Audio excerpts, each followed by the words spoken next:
Ade, you're a big boxing supporter. Let's talk about the anticipation building ahead of that super fight. We saw in that story Floyd Mayweather set to shatter the record for a sportsman's annual pay with a minimum $150 million. He would break Tiger's old record, which he set in 2008 of $125 million. Yep.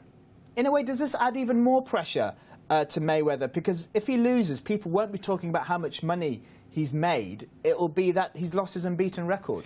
The pressure is mounting on Mayweather either way, because they've waited about 7 or 8 years to get this fight. It's probably been the longest negotiation for a boxing match ever. And everybody has watched both these fighters come up to this stage where it's a huge fight. I've had a look at some of the pay-per-view numbers that both fighters have had in their individual fights over the last 8 years, and it's been incredible. The amount of people that are expected to buy this fight on TV cannot be, you can't predict it. Even Bob Arum said they cannot predict how many people will be paying to watch this TV fight live. So that brings in the money. You're talking about what Manny Pacquiao will be earning as well. Manny is earning $100 million. It's not little at all. Nothing to be sniffed at, is it? There's even some talk, some rumours that this may be the first of 3 super fights, and that whoever loses, they will be offered the chance of a rematch. These 2 boxers could end up making hundreds of millions of dollars. Absolutely. There's so much on the line for both fighters, especially Floyd Mayweather, because he might lose his unbeaten record. So obviously, if you're signing a fighting agreement with the likes of Manny Pacquiao, it only makes sense to say, just in case I lose the first one, let's go for a second one. And in case I win that one, then we'll have a third one to decide. So absolutely, the rumors definitely makes sense. And we're hearing ringside tickets, $100,000. Certainly, me and you won't be able to go to that one.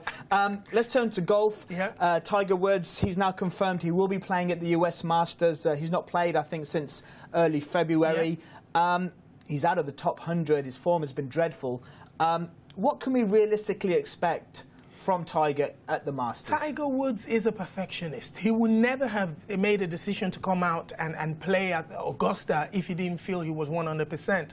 Pictures came up when we saw him practicing a round of golf in Augusta. Then the news came up that he might be coming there. He hasn't played professionally or competitively for 62 days now. He's had 2 bad results in 2015. But as Phil Mickelson said there, this is one tournament that American golfers and golfers around the world will do absolutely everything to be a part of. And knowing Tiger Woods, after all these surgeries and back injuries, he would only be going into this competition if he actually feels he's got a chance of winning.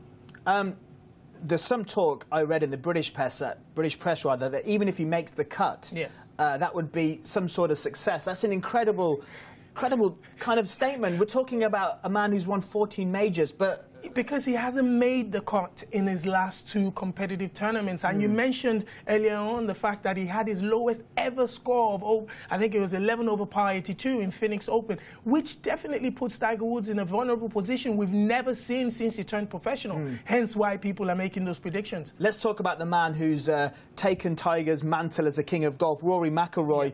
He's incredibly fit now. He's taken his body physique so seriously. Is he the undisputed favourite for the Masters, would you say? He looks in pole position for the Masters, and obviously the pictures we saw there shows us an athlete in serious form physically.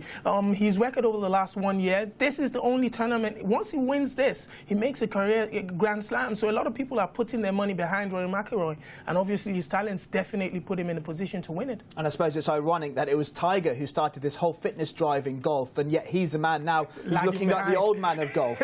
Yes, he is. But I'm sure he's been putting in a lot of work in the gym, especially coming from serious back and neck injuries. He'll be definitely getting back to full fitness now. But Rory looks like a rugby player as far as I'm concerned. He certainly does look incredible shape. Ade, pleasure having you here on the Global Sports Report. Fascinating as always. Now let's take